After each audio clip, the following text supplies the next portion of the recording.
Alright everyone, welcome back to Ninetail Hobbies. Today we explore the world of Gaslands. If you're not familiar with Gaslands, it is a game made by Mike Hutchinson. It's a tabletop game where you take Matchbox cars, Hot Wheels, whatever, mod them out, a la Mad Max, Death Race. It's the world's entertainment in a post-apocalyptic world. So most people, you don't have to. You drill out the rivets. You can take the top part off of the car and prime it and everything, so you don't have to worry about the wheels. Not necessary. Tons of video doing that. I just wanted to show you the process that I used for it and everything. There's a ton of videos out there. Also check out the other channels that are working on this project. We've got Hobby Grotto, Big Adventure Miniature Worlds, Earhox Minis, Miniocalypse, and Table Ready Gaming. Their links will be in the description down below. But yeah, I originally just wanted to do one team, and it ended up kind of turning into a whole bunch of different ones. This first team I did completely as an overbrush, which is just dry brushing, but your brush and your paint are a bit wetter, so they blend just a little bit easier. I also kept a black base coat on everything just to use that for the shadows and to grime it up, let them know that everything's a little bit more dirty and everything. And each team kind of had its own flavor. These just kind of ended up being like these rusty hulks, not hulks, but just rusty bits and everything. I was just trying out a couple different things. I didn't have a real plan in the works for everything. And the weapons I 3D printed out for free off of Thingiverse. There's a ton of different resources out there. The truck I felt needed something a little extra, so I made little fenders for it out of plasticard. Just glued them on. Unfortunately, I wasn't able to find any brush-on primer locally.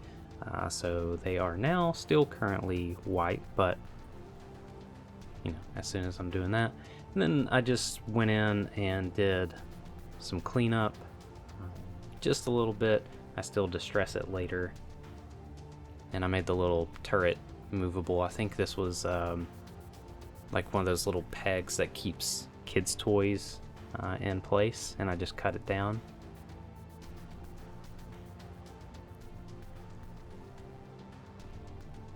And just use some blue tack so I didn't have to worry about while I was painting, getting it on the plastic bits.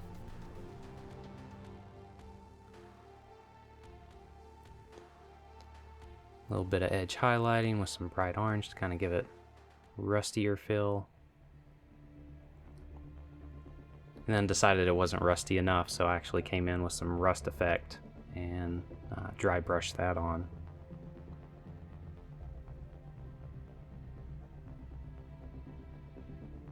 Yeah, I just had some bits and pieces from some 3D prints that I did, and just took a bunch of random stuff that I had accumulated and just kind of mished and mashed and saw what I liked and what I didn't, and just tried a couple different things.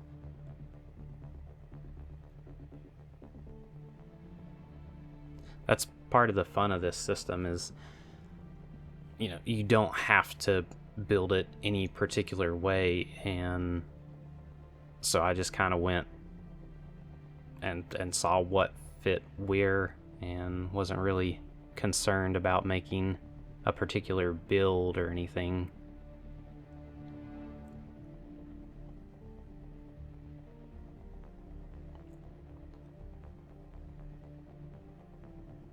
So the themes I ended up going with was, one team was that rusty, overbrushed look. This team is kind of more of a, maybe they've got some funding, they're a little more well off, they're a little fancier.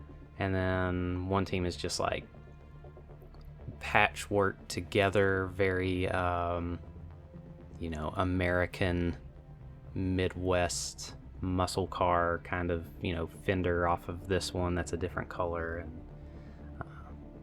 So yeah, that's what I worked with, and I decided on this fancier team to make my life really difficult. Did a rally stripe on this one, which was not terribly difficult, but on the next one I decided that this was going too well and too smoothly, and that I wanted to add some checkers onto the rear spoiler. And this is the very first time I've ever done checkers on anything. I had to channel a little bit, even though it's got a Tau plasma rifle on the top. I had to channel my inner orc a little bit. So it was a bit of a learning curve. Now that I've done it, I know how I would do it better the next time. But I was just trying to lay everything out, just going and doing some freehand. But you can see here in a little bit that I start to grit it out with the black afterwards, and that definitely helped quite a bit more.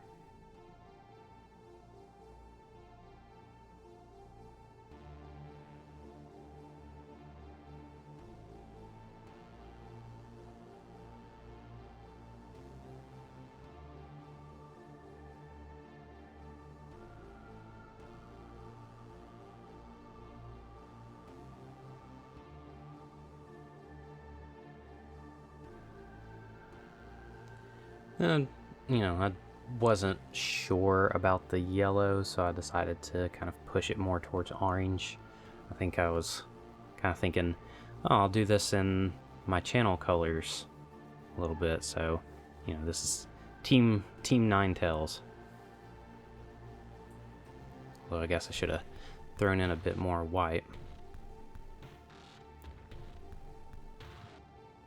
Yeah, this is where I was cleaning it up. This is where I kind of was like, had a aha moment of, oh yeah, duh, I should have gridded out the black instead of the yellow.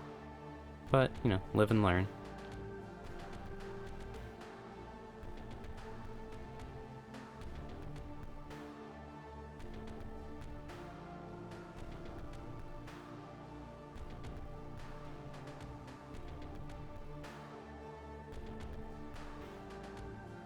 Then I painted all the weapons the same way. I just gave them a wet blend of black, bastion gray, and ash gray, I think it was, just to give them a general metallic feel.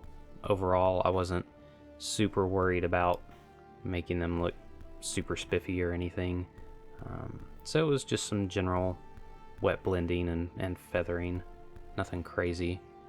And then I did do a little bit of edge highlighting on some of them.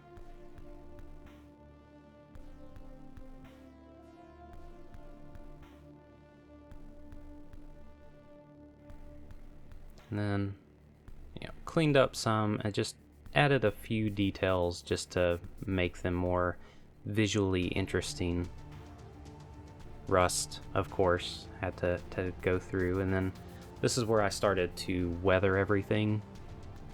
Just some basic chipping, came in with a sponge with some black and laid that down, and then took the same sponge with a little bit of Vallejo dull aluminum and laid that on top of where I had the black, just little bits, and then made some homemade pigment powders. These are just chalk pastels that I crushed up and laid on just fine.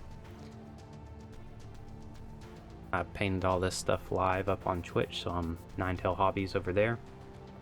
Yeah, hope you enjoyed the little trek through Gaslands. So thank you so much, and I'll catch you on the next one.